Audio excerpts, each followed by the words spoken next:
and people will join soon. Good evening, everyone. Thank you very much for your time during this beautiful spring day. And I'd like to welcome you again on behalf of the Masters in Accounting Program and Accounting and Information System Department, Sacred Heart University. Today, we will have a great panel discussions, and you already know the topic. We will discuss about all these changes happening in the accounting professions. And we also have a great panelist today. So first, I would like to introduce our panelists, our professors, and all of our guests to our accounting senior students. And then we will go to our main discussions. So we have today Professor Steve Fay. Professor Fay is a retired senior partner from Deloitte. Steve Fay actually played several roles in Deloitte in several audit leadership roles and risk management role. Thank you very much, Steve, for joining today. And we are very fortunate to get Steve among us as an adjunct faculty. Those who will start MSA, you will see Steve as an excellent professor. Steve is developing our audit analytics course this year. We have few other panelists, and I'm very proud to say that most of them are our alumni, the students who did bachelor here and masters here. We have here Timothy Johnson. So Tim completed his bachelor and masters here from Sacred Heart University. Now Tim is working as a tax senior at Deloitte. We have here Rebecca Armand. So Rebecca is our last cohort's graduate.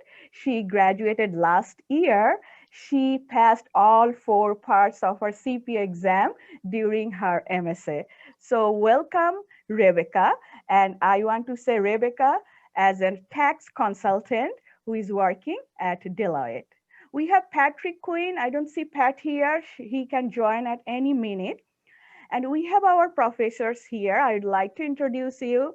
Those who are Sacred Heart students, you already know many of us. So we have here Professor Barbara Tarasovich, who is our department chair. We have Professor Danny Panis. Most of you are taking tax courses this semester with Professor Panis. We have Professor Steve Scarpati. We also have our graduate admission director, Mr. Paul Reichlich. Thank you very much, Paul, for your time. And last but not least, we have Mr. Greg Cushion from Baker CPA Professionals. So welcome you panelists and thank you very much for your time. So this discussion session is really important for all of you, those who are accounting major. You know, things are changing and you need to prepare yourself to face all these changes. And this discussion will help you to think of it, what you need to do at this moment to face the job market, to make you better with better skills, and especially how you can plan for your CPA in next coming years. So our first topic is how technology, automation, and all those analytics are actually impacting on accounting profession. So first, I would invite Professor Fay if you would share your insights, how the accounting profession is changing due to all these automation and technology. That would be really great to hear. So Professor Fay, please. Thank you.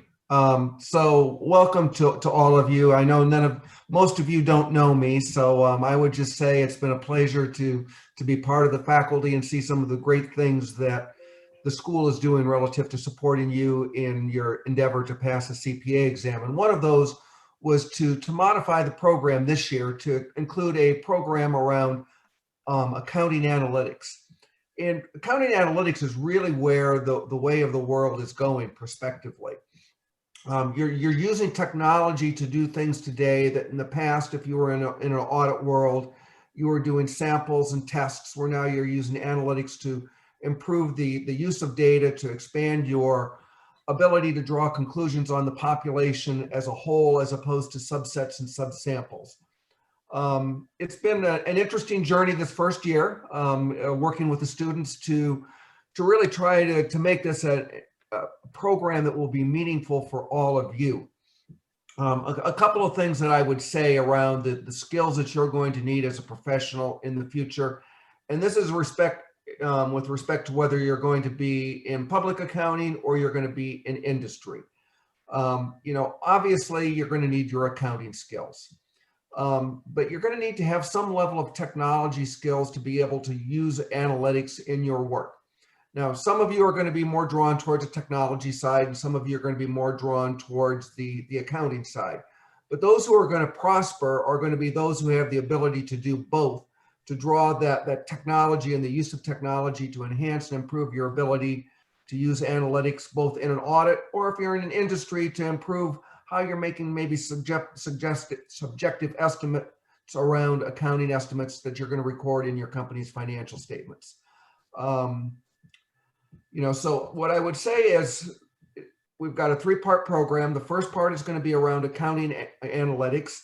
The second term is around tax analytics. And then the third term, we're going to do a capstone where you're going to take those concepts that we've talked about in the first 2 terms and think about how you might apply that in the real world, giving you 2 different options, one around audit planning and putting an audit plan together where you would use audit analytics. And if you're planning to be in industry, how you might use analytics in industry, if that's the path that you've chosen to take. So I'm excited about it. That's what it's all about, and certainly would look forward to meeting and seeing you in the classroom next year. Thank you very much, Steve, for all this information. Now, I would request Professor Barbara Tarasovich to talk about all these changes and especially to welcome this incoming MSA class. Professor Tarasovich. Yeah, I just want to say welcome to all of you and thank you to the guest speakers for being here tonight. Thank you to the professors and the students. We started this program, I don't know if all of you know, but about 8 years ago now. So this is the eighth cohort to be entering. And we really started for you to help you become CPAs. We didn't have a graduate program at the time, and we wanted to, students were graduating and then they'd get great jobs and then they always didn't focus on the CPAs. That's why we started it. So I want you all to just think about for a moment, what it will be like when you have your name and then you can say you're a CPA and how proud you'll be and others will be of you, because it's really a great accomplishment. It's not easy, but you can do it. And we're definitely, all the professors that are here and the professors that we have in the program are all there to really help you in any way that we can. You'll hear about the 2 concentrations. You heard Professor say talking about data analytics. We have the great partnership with Becker. We brought Greg in from Becker right away because I know when I've studied, I couldn't have done it without Becker. It's a great program. So that's why we brought them and we partner with them. And the alumni who are here, thank you to you guys that went through the program. So if the students, we're here to answer questions for you guys. So please ask us, ask the students who are here, ask the faculty, ask our guest speakers, because again, we're really here to help you and welcome you to the program. So thank you. I'll turn it back to Professor Malik. Thank you very much, Professor Tarasovich. Now we have Timothy Johnson from Deloitte. So I'd request Timothy to share your experience at Deloitte. What are the tools and technologies you are using there and how those technologies are affecting the accounting profession? Sure. So I agree with Steve a lot. I think having that good accounting base that you guys are getting from this program is really important, but also being able to understand the technology, especially going forward. If you're able to kind of marry both of those together, it really gives you a competitive advantage, A, to learning, because you're able to automate a lot more processes and you can spend more time learning the technical pieces, but also it just saves a ton of time. Just since I've been in the firm, I've been with Deloitte for about 3 years now. Everything, all the simple like day-to-day repetitive processes, they're trying to automate to help save hours for staff, just to get that work-life balance back, but also just so that you can spend more times on these technical pieces of the engagement where it's not, you're just doing the repetitive things over and over again. So really a lot is getting automated. Obviously a lot goes through Excel, so as strong of an Excel base as you can have, that's really important. But also we started using different data tools like Alteryx, for data cleansing, for like PBC files and like partner demographics. So really the more you can get exposed to, which I think this program's doing a really great job of, it's just benefits you so much in the end because you're going to be using these tools in the real world, and it will help you expand your knowledge and just be that much more of an asset to these firms. Thank you very much, team. Great timing, Pat. Hello, Pat Quinn is also here. Pat is working here at Ernst & Young, and Pat is also our MSA alumni. So Pat, we are talking about how the technology and automation, those new analytics skills, those are changing all accounting job and the entire professions. And what are the tools and technologies you use at UI, and what would be your suggestion for these new incoming MSc students and accounting seniors? Yep. So sorry for joining late. Had some connection issues, as is life with COVID these days, but it's good to see everyone again. So in terms of what we use to help further our audit, I heard Tim mention Alteryx, and on the audit side, we use that heavily as well. We use that, if you imagine you would audit some companies and they have huge Excel files with massive amounts of data. For instance, a hedge fund, and they keep in their systems every trade that they've entered throughout the year. And you have to test that on a sample basis. Using just a regular laptop, that trying to open an Excel for even just 1 day's worth of trades would crash your laptop. So if you use something like Alteryx, you're able to parse through all of that data and select your samples. So using that, it's cut down on our time it would take to select samples and to do the job that we need to do. So I would say I would definitely recommend that if anyone can, try to become familiar with that, that would be super helpful in your career. And then obviously Excel, which I know that's not new to anyone, but always very helpful to be familiar with that and VLOOKUPs and index match and stuff like that. Great, Pat. Yes, we have heard about that Alteryx software, and I know Professor Fay is developing audit analytics course, and in his course, he will introduce Alteryx 2, and Alteryx website also does have free certifications. This is one thing you can start exploring, because this is one of the software which is widely used by Big Four and other firms. So now here we will discuss about the skill sets that actually the Big Four firms are looking for from our graduates. And first I would invite Jenna Hanlon, our campus recruiter from KPMG. So Jenna, would you please share what type of skills our students really need and how they can prepare themselves well to get a job from one of the Big Four accounting firms?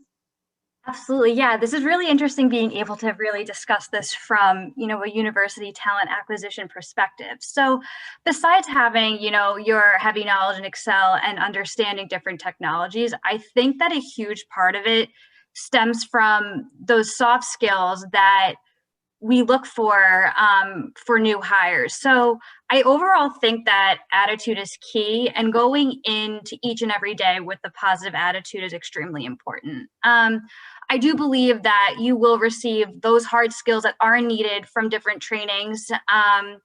And sometimes I've seen professionals go into the firm forgetting, I need to learn this, that, and the other thing, and, forget about, again, those soft skills. So kind of also going into it, being comfortable while working in a team with others is really important, because when you come into the firm, you want to make that great first impression. So, and you sometimes realize you're like, oh wait, I don't have that second chance to make a great first impression. And never be afraid to branch out of your comfort zones, ask those questions, because some of those questions can essentially lead into, learning from others and sharing ideas. And then I think also I would say, is your overall ability to focus and pay attention to detail and time management is really important. And then lastly, some of those housekeeping things. So understanding and accepting policy procedures as you get into the firm, to get a clear understanding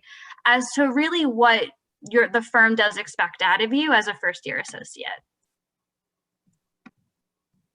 Thank you very much, Jenna. And I totally agree. It's not only about you will learn debit, credit, journal entries, all those accounting skills. We need to develop the soft skills as well, which is really important to get a decent job. So now I would request Rebecca Armand. Rebecca is also from Deloitte. Rebecca, would you please share your experience first when you are a senior? How did you go through this process searching a job and landed in Deloitte?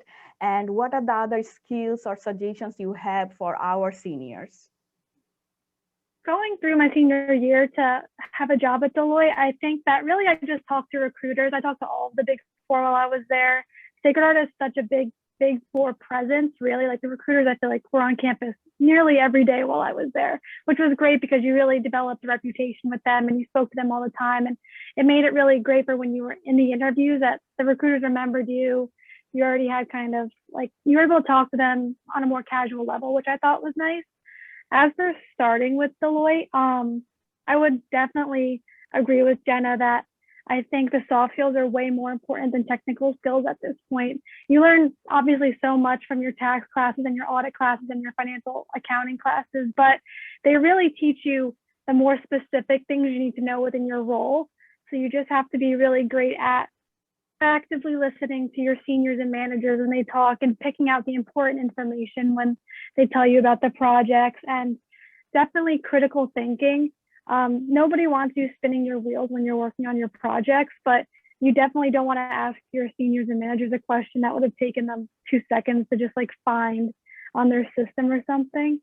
And then just being like wanting to learn everything you can. I think that is the most important thing for when you start. You want to soak up all of this information, and it will seem like so much, but it really, like, we are so prepared by going through the bachelor's degree at Sacred Heart and definitely the master's degree.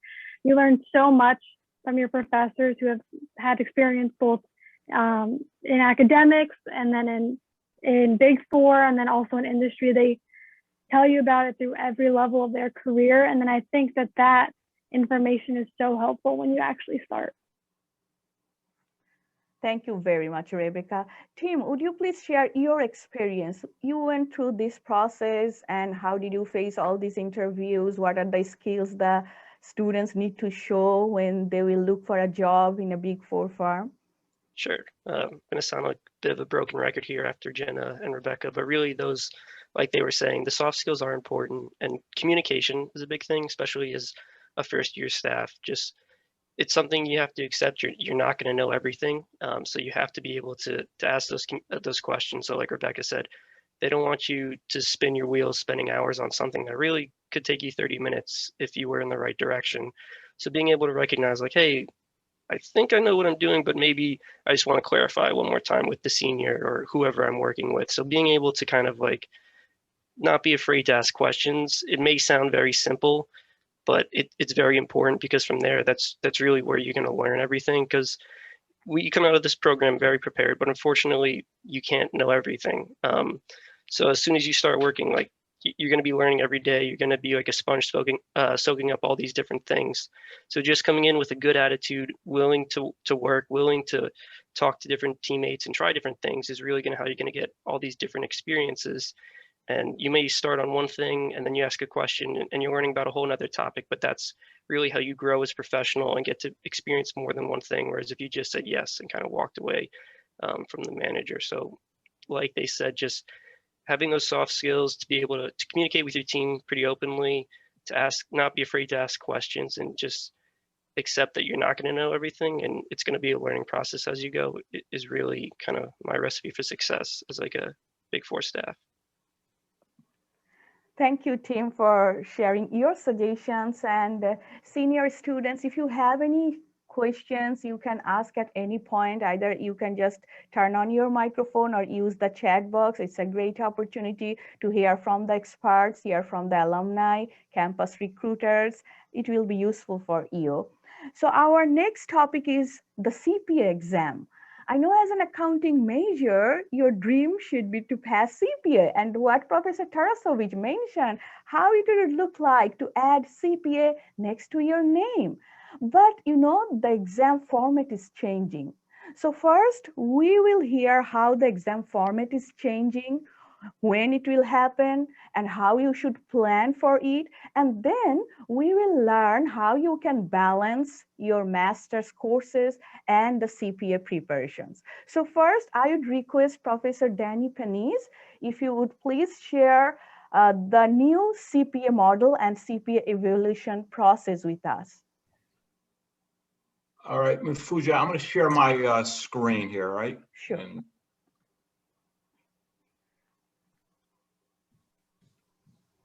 can you see the new core? Yes. Okay.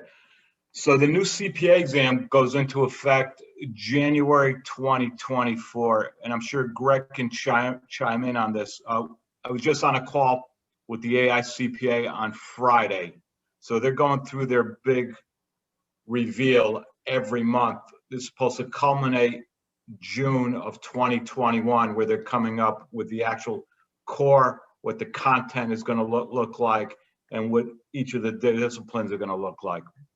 But as it stands right now, so what they're telling us is students that are going to be graduating summer of 2023 are going to start studying for the new exam that comes out in January of 2024. So they're breaking the exam down to what they call the actual core, and everyone has to sit for the core. Once after you've passed that core, you've got one discipline that you can choose from. But here's what the core is. The core is accounting, audit, tax. That's your 3 core. From there, you then make a selection between information systems and controls. What they call, the new acronym is BAR, which is business analysis and reporting. And then the third section is tax compliance and planning. But what they've added in here now is personal financial planning. So they started to reveal what's coming up in terms of the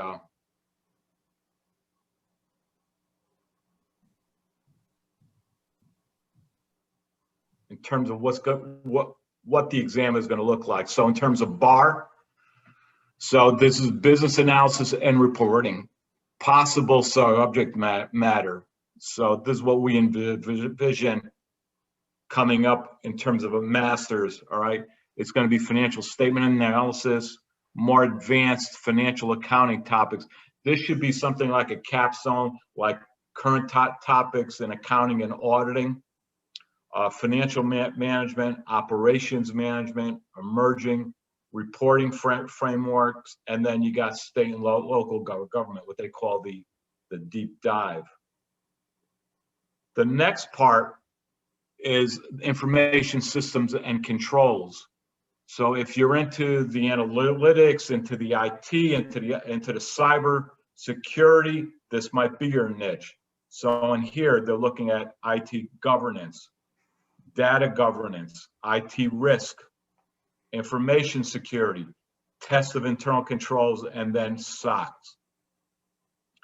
And then finally, on the tax side, looks like they're getting completely away from the ministerial acts of filling out forms and all that. And I'm sure Tim can chime in on this, but it's more individual planning, compliance, selection of entities, entity compliance and planning, and then they've just dropped in personal financial planning in there. So again, the big reveal is going to be June of 2021, and our faculty is all working together. We've been going to every one of these AICPA workshops, and we're trying to get on board with it. So you'll be all set no matter what. That's all I have.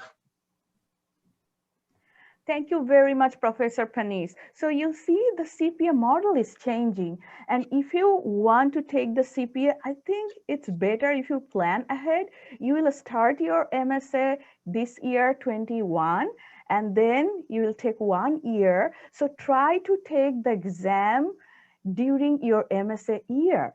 And that means by 2022, you should be able to complete your grad degree and you should pass all 4 parts. And then you don't need to go through all these changes, these transitions.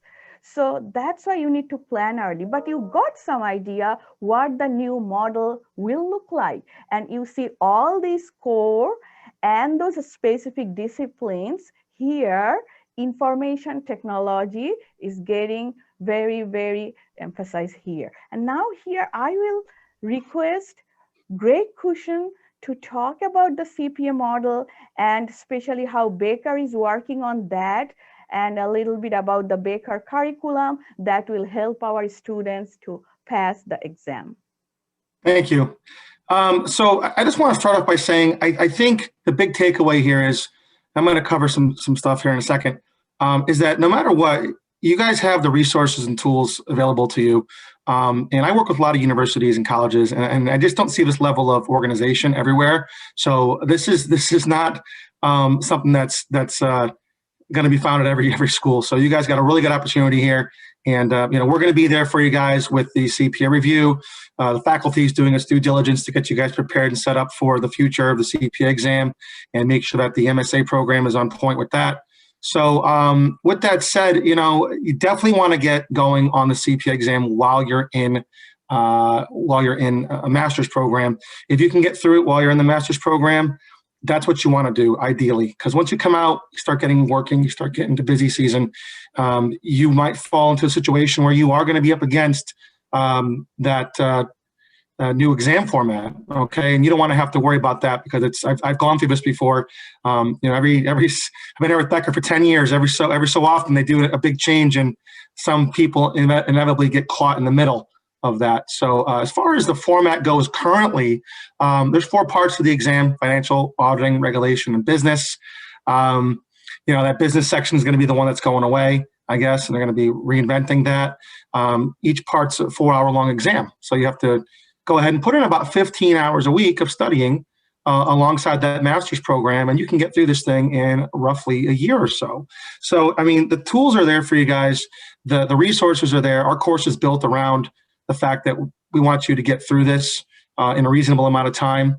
So I would keep that in mind. And if you're wondering some of the more nuances of the exam, passing scores are 75. And the only thing I would really worry about right now, if you are getting ready to sit, is the testing window model that Connecticut, as far as I know, Connecticut currently still has. The rest of the country, I think, except for Michigan and maybe South Carolina, I could be off on that. But there's only a few states right now that don't offer continuous testing models. So what this is, when you go ahead and you apply to sit for the CPA exam, you're allowed to sit for each exam in Connecticut now once per testing window. Now, what's a testing window? Testing window is going to be, let's see here, July and August and the first 10 days of September. And then September, the rest of September, it's a closed month, and so on. I give October, November, first 10 days of December. Now, that's how it's currently done. You can sit for each part once per testing window. So you could sit for financial, if you wanted to, in August. And if you got your score back at the end of August, you have to wait until October now before you can sit for financial again if you didn't pass. With the new continuous testing model, you can just wait for your score release date to be printed, and that's going to be on the AICPA's website. They'll tell you what the score release date is, and as soon as the score comes back, you can go ahead now and start scheduling your exam with Prometrics again. So those are the big changes that currently went on recently. That happened, I think, as a result of COVID. I think they were thinking about doing that anyways, but it really made a change with that. Just make sure you put the time aside, focus on studying. We're not asking for that much extra time to go ahead and go through this. So the tools are there for you guys. Leverage me, leverage the faculty there. I'm very easily accessible. And just, if you have any questions, feel free to reach out. Other than that, anything else you want me to cover? Yeah, Greg, you can tell about the online Baker courses, the Baker app, which I really like. They can install on iPad and iPhone, and how they could utilize all those great resources. Sure. So our course is accessed online, and when I first started years ago, it was a DVD. I know some of the faculty there can attest to when it was on a cassette player, right?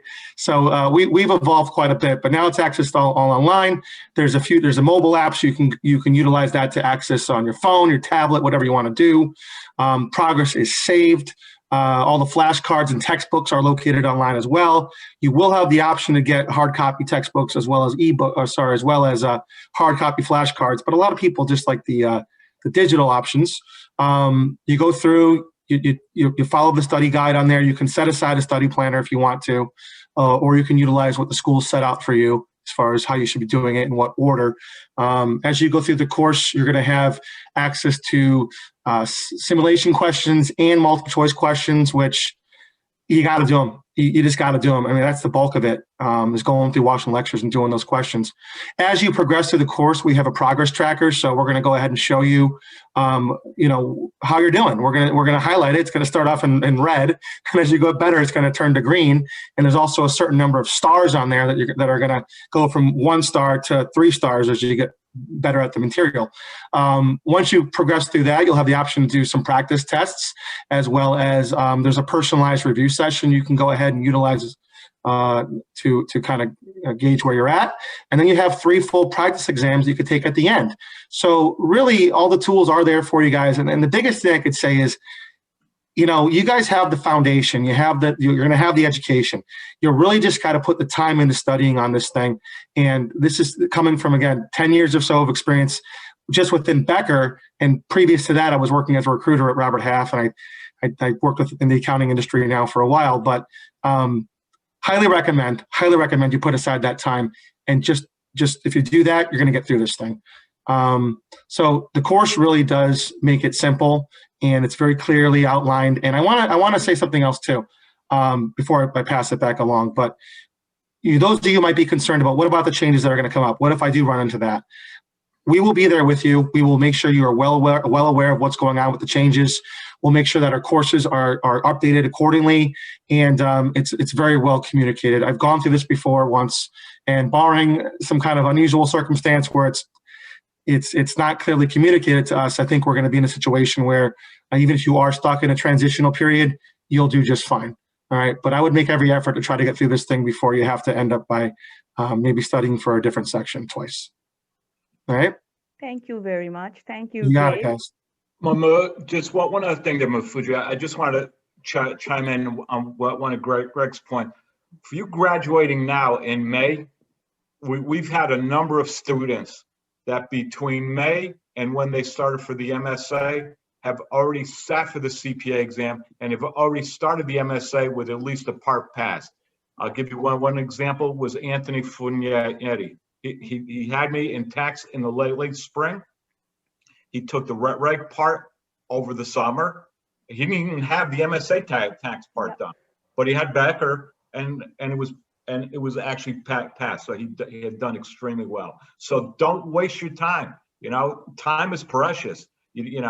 Pass that exam as soon as you can, because once you're going to work, you're going to work.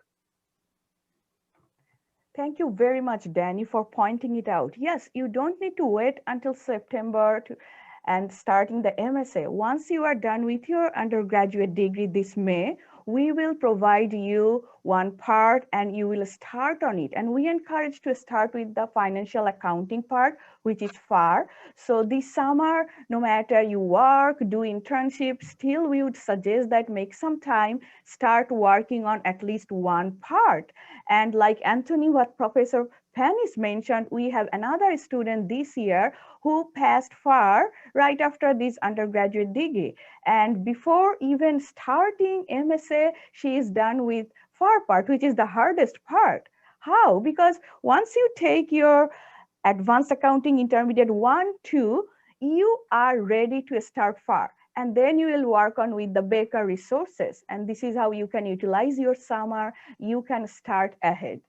So now here we will hear from our alumni, our MSA students, how they made their plan, how they balance with their work if they did any, and their MSA coursework, and especially the CPA exam. So first, I'd request team, if you please share your CPA exam taking strategies and planning, that would be great.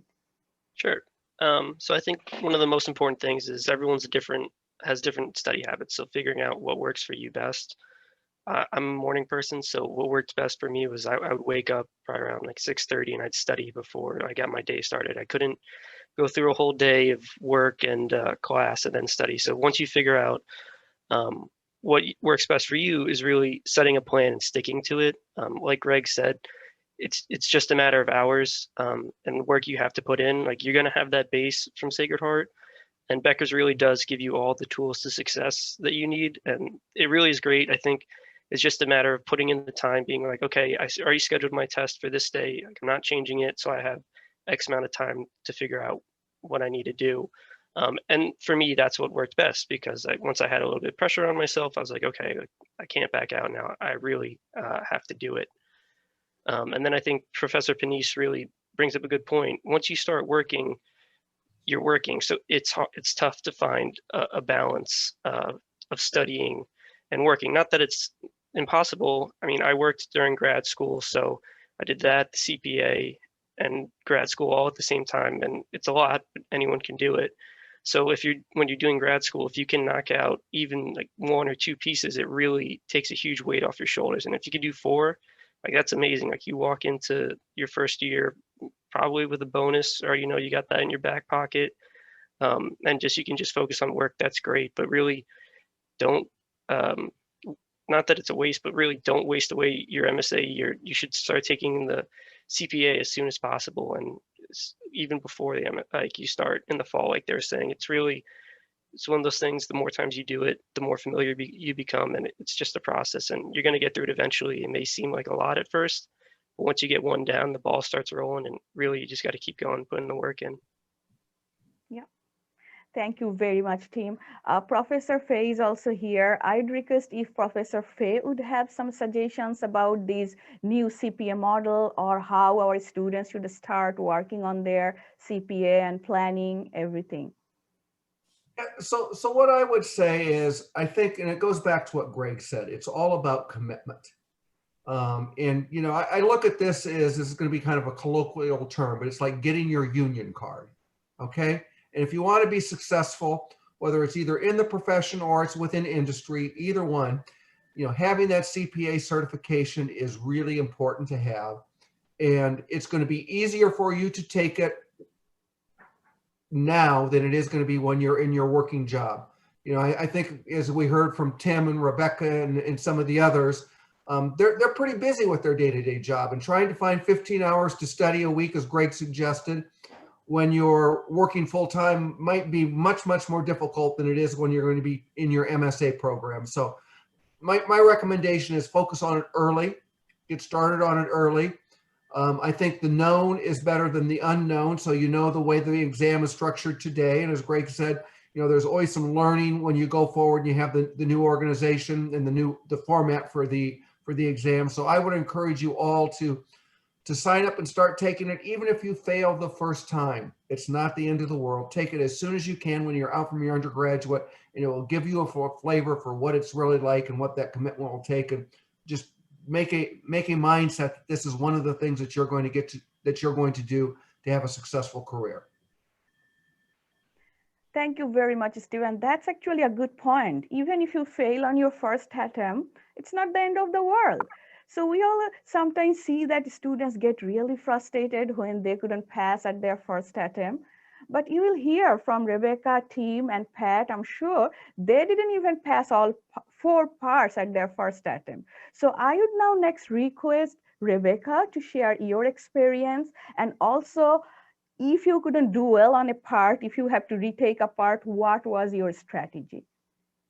Yeah, I think that was going to be my biggest thing to say, was that failing, it doesn't really matter in the grand scheme of things. It's not like you get your license and it says took 6 exams, and then finally got my license. It's like, it doesn't matter how long it takes you to pass, as long as you pass all 4 in the window, and that's all that matters. Nobody will care when you're a professional how many tries it took you. it really, as long as you have those 3 letters, that's all that matters. But as for the actual taking the exam, I was probably one of the most busiest people of the MSA program. I was a student athlete.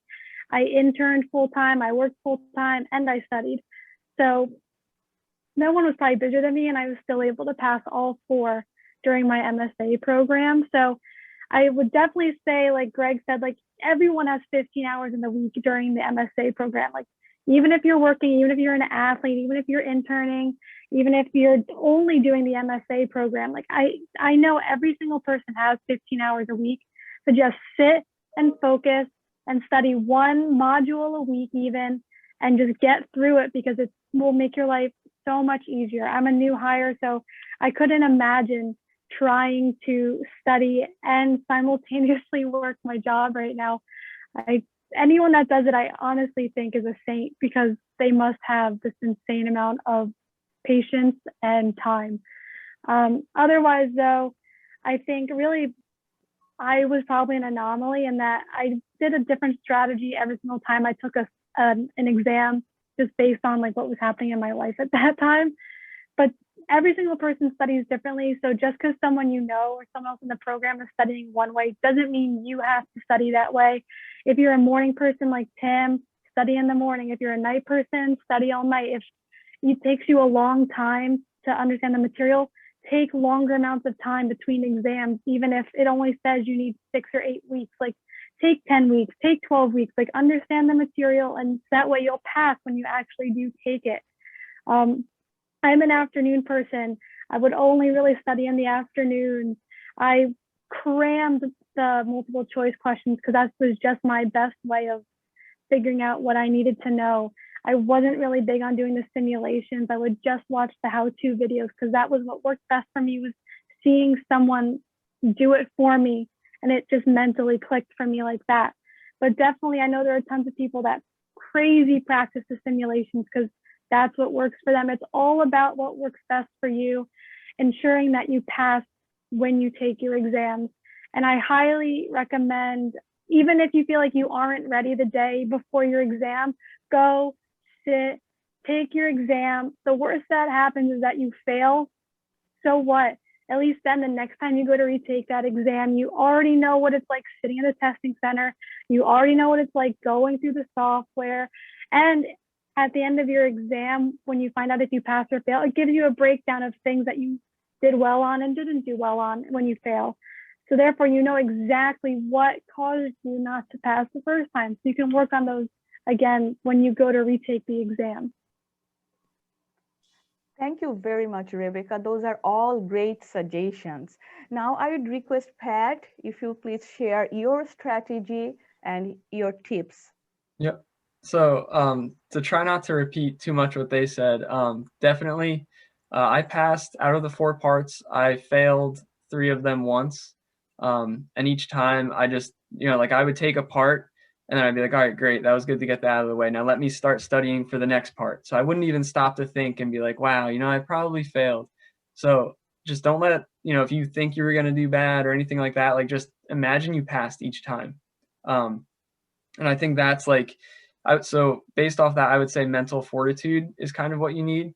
And then next, and probably most importantly, don't forget to take some time to unwind.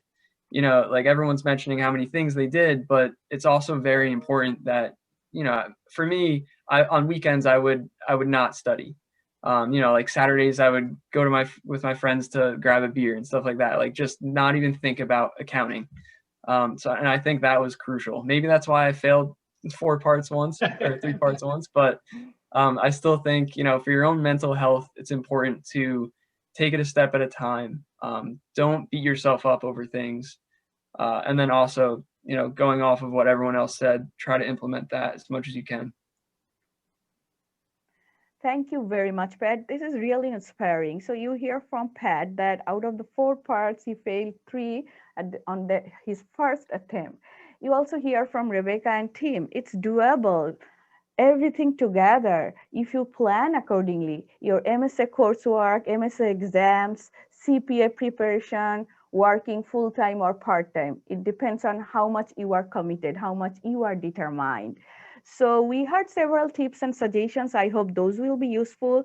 And you heard from Professor Fay about the analytics concentrations. We have another concentration in our MSA program, which is forensic accounting. When you will start the MSA during the fall semester, you have to take all core courses. Then later you have to select one of these two concentrations. So I'd request Professor Danny Panise, if you please tell us a little about the forensic concentration. Well, the forensic side would usually be started by Dr. Boyer, and then I would start with the business valuation course, all right, which is the NACVA course, which many of our students in the past, so you talk about in this one year where we've had students graduate with their bachelor's in May, come into the MSA, pass the CPA exam, come out with the MSA, and pass the CVA exam too. So they're credentialed, they've got the MSA, CPA, and CVA. So and the course is geared for you to pass the CVA exam. And then we also offer a capstone, which is an actual full-blown detailed valuation case that's given to us by NACVA, which is the national organization. It takes the students about 100 hours, and we judge it as if you were going to present this case to an actual court. So we've got two practitioners, Dr. Boyer and myself there, and we go to town. It's the real deal. So that's it. Thank you very much, Danny. So it's not only about CPA, you can think of CVA. Also, there is another opportunity, CMA. Baker also does have CMA course. So accounting means diversification. There are several options in your career. Not only you have to end up with Big Four. Of course, Big Four is one of your desired jobs. You can work for any local or regional accounting firm. You can go to corporations, any multinational company or S&P 500 company. Everywhere, everyone needs an accountant. So once you have your MSA and you have other credentials next to you, you don't need to worry. You don't need to search a job. Job will search you. So now it's time to think ahead. Once you'll be done with your undergraduate, you'll be done with one part of your life. And then it's a turning point, how you will complete your grad studies successfully, how you could pass either CPA, CVA, CMA, or you could add more credentials before starting your working life. So we also have Paul Reitlich from grad admission. If Paul would say about any information about MSA admission process, or if you have any questions, you could also ask anyone, me or Paul too. Sure, thank you, Mafuja. So one thing that's coming up and not too far in the future is going to be the registration. And we registered for 2 cohorts. So, you'll be going to class roughly one Saturday per month. So we'll have 2 cohorts of usually around 25 to 30 students each. And again, we walk you through the registration process. So there'll be no worries, pretty painless from the perspective of getting you in the system. And from then on, just like you do with your undergraduate, you'll be able to go through SPA and then book your next term's courses until you complete the program. But if you have any questions, if anyone's got any questions about that process, I certainly could take you through that. Outside of that, I think everyone here has been pretty much through the initial process of going through the application process and being admitted to the program. And again, if there's any questions on that, if anyone hasn't completed an app yet, but I think this group is pretty much across the goal line, which is great. And yeah, I was an accounting major at Sacred Heart in 1979. I don't even know, I guess Danny was probably alive back then. That was about it. That's right. Yeah. So it's a great profession, Mr. Kelly. Mr. Kelly, Bob Kelly, God bless him. And, to show the kind of the pivot you can do and where you can go with your career, I started in accounting and I retired as a director of IT project management. And that happened by getting into accounting systems. We were implementing SAP. I got to be the accounting finance lead for that project, and I ended up transitioning into IT from that.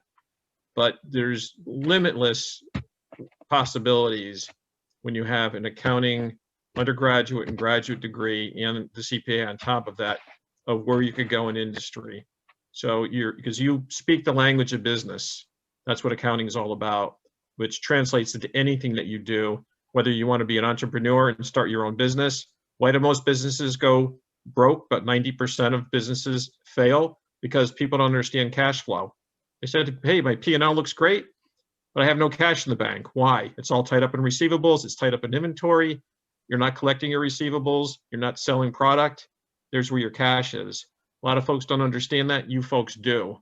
So as a basis for almost anything you do, you've got the tool set, and you've got great professors here who are experienced, a lot of industry experience as well, that will take you through this process. So I think you guys are in great shape, and I look forward to linking in with all you and see that CPA initial after your name at some point.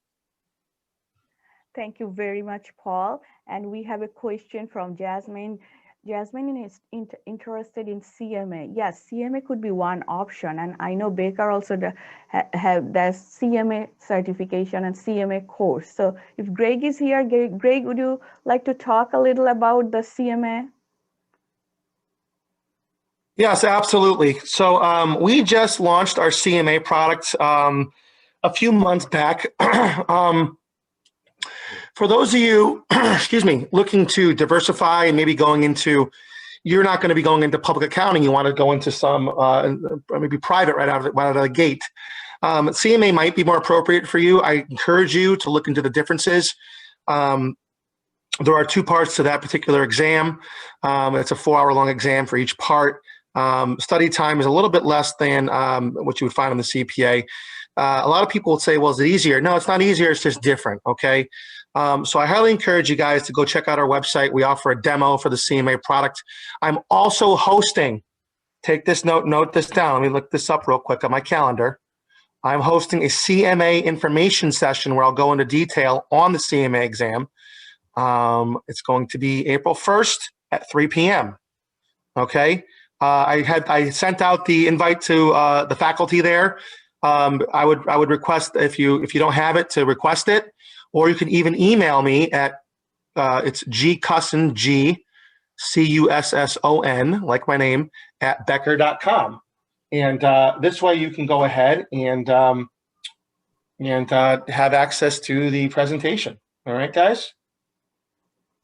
Yeah, thank you very much, Greg. And Jasmine, we'll be in touch and we'll explore more resources if you are interested in CMA. So thank you very much, all panelists today, for your valuable time and for all of your suggestions for our accounting seniors who are going to start MSA this year. And if you have any questions, it's a great time to ask the experts. If not, then definitely we will be in touch. You can reach me anytime. It's just a matter of an email, and any professors. And you could also find our alumni, Tim Johnson, Pat Quinn, Rebecca Armand, and Jenna Hanlon. And you can be linked with them on LinkedIn and try to make a network and plan ahead what you will do. Thank you very much for participating today. I hope you will complete your spring semester successfully. And I would say you just were passing through the hardest senior years. Even due to all these odds during this pandemic, you did it. That means you can do anything. Things are getting better. You can do CPA or CMA or MSA, everything. You will get your desired job. The job market slowed down a little bit. I know many of you are still searching for internship and think of it when you will get a job. It's getting late, but things will work out. Keep patience and be determined and be disciplined. Thank you very much, everyone, again for your time and participation.